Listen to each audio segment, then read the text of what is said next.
last crate for you, Katie.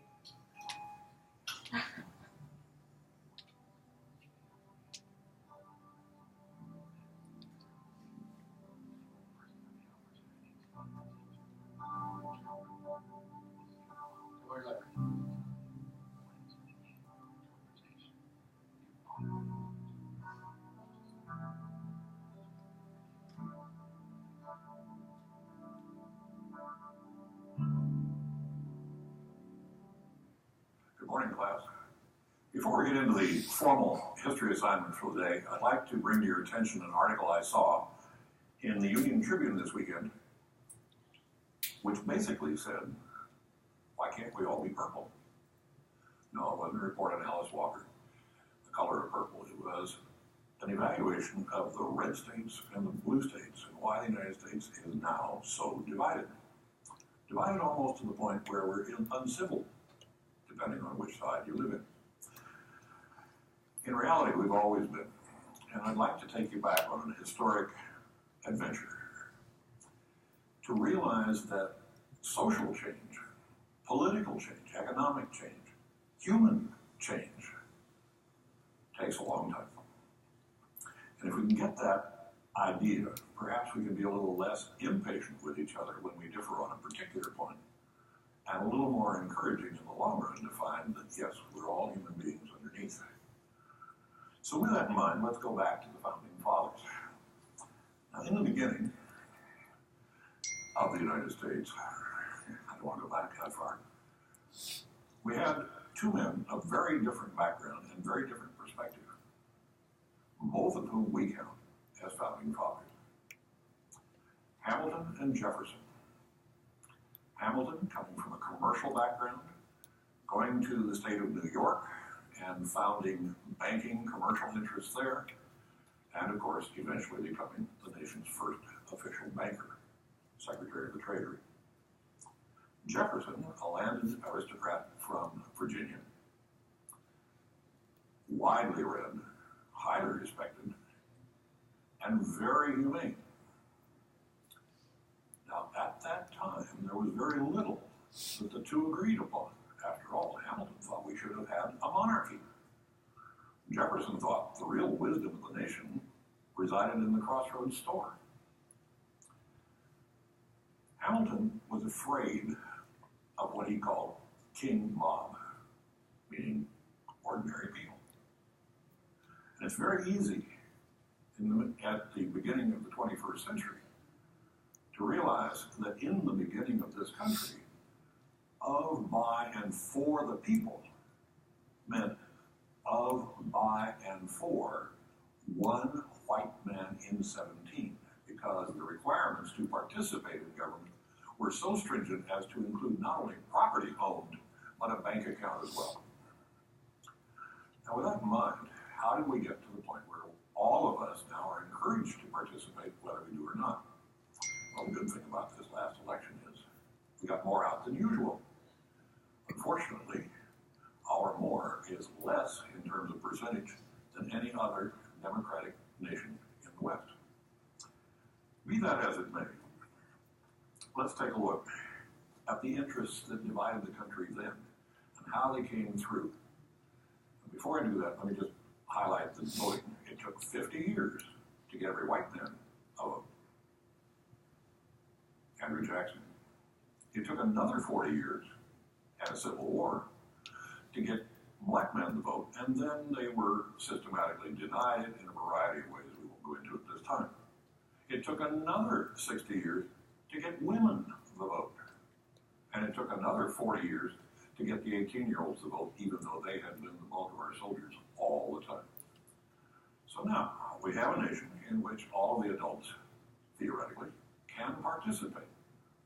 So that means of, by, and for the people now has a different meaning. But does it? Aren't there still attitudes out there that say some are born to rule and many are born to follow? You say no? Well, think about it for a moment. John Quincy Adams and Andrew Jackson represented again the civilized, urbane aristocracy of New England and Jackson, the rough and ready entrepreneurs on the land of the Southwest. Jackson is the one who brought the mob to the White House, mud on their boots and all. He thought it was fine. Most of those who'd been involved before that thought it was a disgrace. Change is slow. Certainly the events leading up to the Civil War didn't happen at one time. But the fact is that the South was still agricultural in its base, while the North was becoming increasingly industrialized. In fact, many would argue that's the reason the North was able to conquer the South. Tremendous industry. You say, what does that have to do with attitudes? A great deal. Because the industries began to concentrate wealth at the top. Far more than just landed aristocracy, we now had concentrated wealth in commerce. And those two became antagonistic. Throughout the last part of the 1800s, we filled in the nation. Now, at that point, all ranges of Americans thought they were doing the right thing. They were, after all, following manifest destiny. We were together somewhat in our idea of conquering the Wild West. Did we accord equality, consideration, democratic principles to the native peoples? No. We're still settling those accounts today. So we've been, as a group, a bit unwilling to accord to our opponents at any stage in our history the same rights we reserve for ourselves. Now that applies when we oppose each other and when we find ourselves opposing other peoples, other cultures, other races and religions. Now, World War I gave us another divide. It produced the regular income tax. We tried a little bit of it at the Civil War, but now it became a permanent fixture. There are two types of taxes. The government will always collect one or the other or both. One is a progressive income tax, meaning that you increase the amount of tax as the income increases. In a way, you might say, in recognition of the fact that that person is profiting from the culture or the society more than others. So they would have more surplus or more optional money with which to support the system. The other is a regressive tax, and it's on consumption. We all have to consume. If we all pay the same amount of tax on consumption, it's regarded as a regressive tax because it hits most heavily on those least able to pay.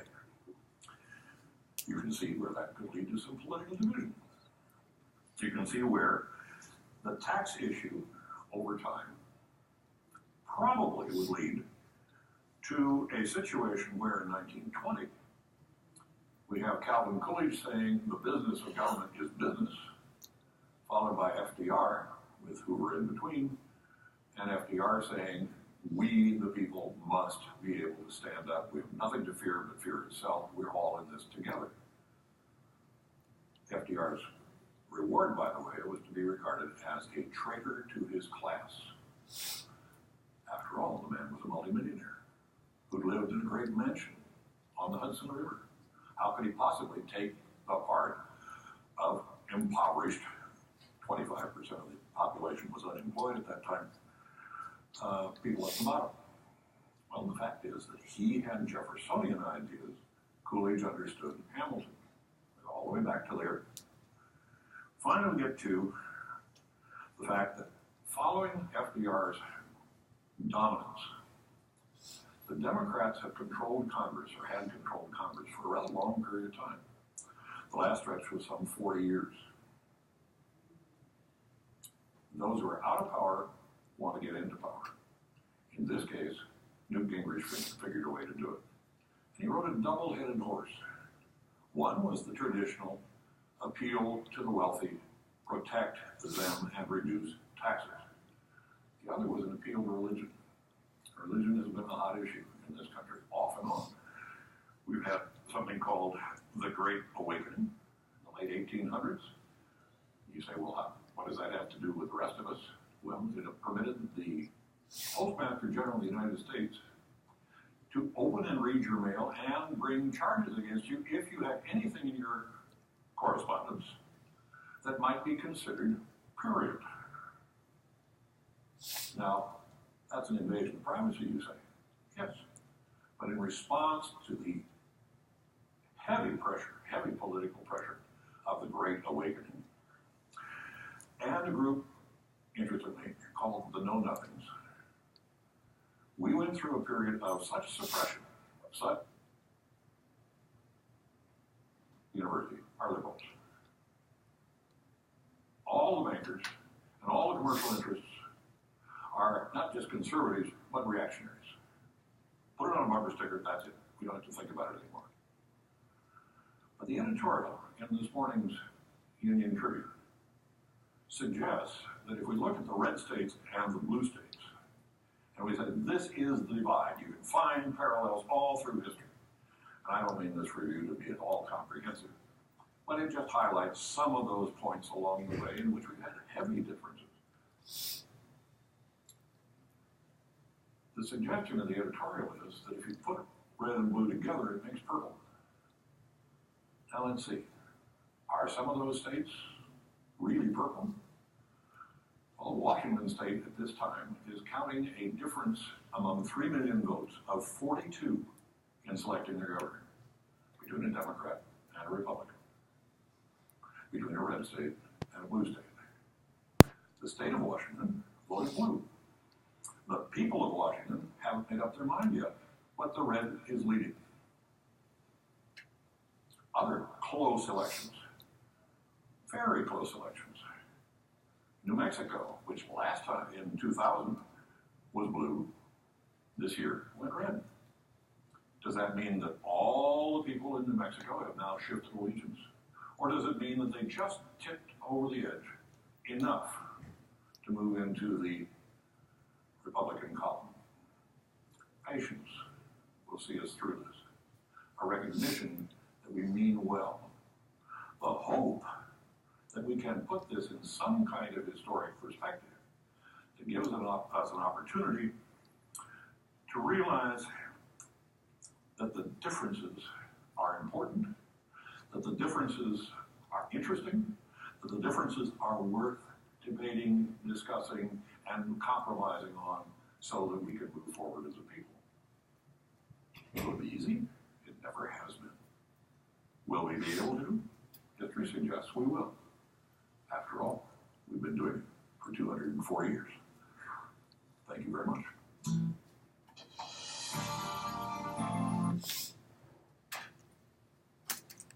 There you go.